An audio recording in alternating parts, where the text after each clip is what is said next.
Por que a gente come ovos de chocolate na Páscoa? De onde é que veio esse costume? Meu nome é Chefe Otto e hoje eu vou te contar a história dos ovos de Páscoa. Bom, eu acho que todo mundo aqui sabe que a Páscoa é uma festa da Igreja Católica. Só que a ideia de dar um ovo de Páscoa como presente não tem nada a ver com religião. E pra quem não sabe, muitos povos da antiguidade costumavam dar ovos como símbolo de vida e de renascimento. Já os antigos chineses acreditavam que o universo foi criado quando um deus saiu de dentro de um ovo. E foi assim que começou o costume de dar ovos de galinha como presente em datas especiais. Mas por que isso virou um costume na Páscoa? E por que o coelho que nem bota ovo é o coelhinho da Páscoa? Uma das histórias mais conhecidas do porquê os ovos serem entregues na Páscoa vem lá dos povos antigos germânicos lá da Europa. A mitologia germânica tinha uma deusa chamada Ostara, que é vista como um período de renascimento porque as plantas, as flores começam a brotar depois do longo inverno. E sempre lembrando que na Europa a primavera começa mais ou menos na mesma época que a gente celebra a Páscoa. Então todo ano, numa data próxima da nossa Páscoa, os alemães comemoravam a Ostara, uma festa para celebrar a renovação da vida. E um dos costumes dessas festas era esconder os ovos para as crianças irem procurar, que é uma coisa que ainda se faz em muitos lugares do mundo na época de Páscoa. Então essa festa dos povos europeus pode ser meio que a raiz da nossa Páscoa, porque essas celebrações dos povos pagãos também foi incorporada na Igreja Católica para comemorar a Semana Santa, que representa a ressurreição de Jesus Cristo. Ou seja, a festa continua com aquele sentido de vida e renovação.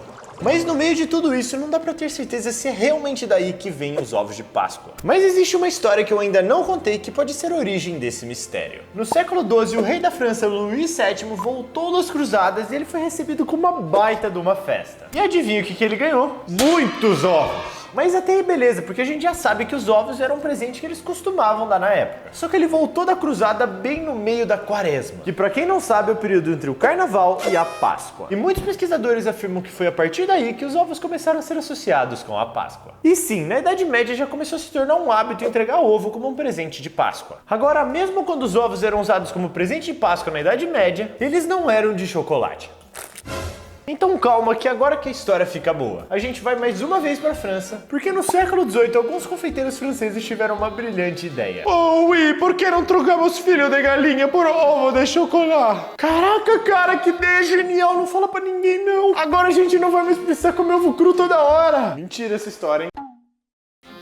Cheiro de ovo. Ui, é muito melhor que ovo normal. Então não tem nenhuma história mirabolante do porquê os ovos são recheados com chocolate tal. Não, é simplesmente porque era gostoso. Antes de eu contar a história do coelho, vamos numa loja de ovo de Páscoa que eu quero mostrar um negócio pra vocês.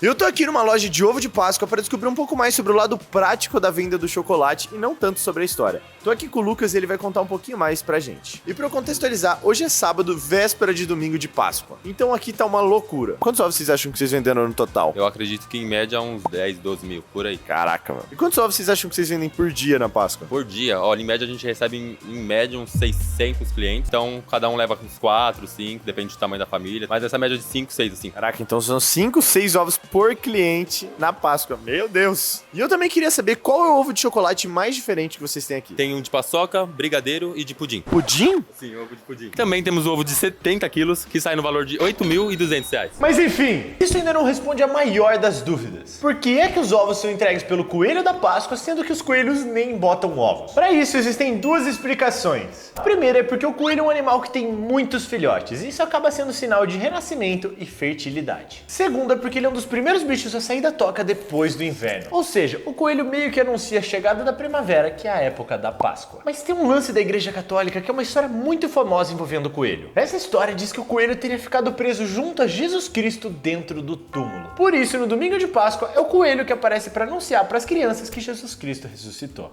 Caraca, essa história do coelho da Páscoa é maluca. Mas enfim, espero que vocês tenham gostado da história. Não esqueça de se inscrever que esse ano a gente quer chegar a 5 milhões. Até a próxima e tchau!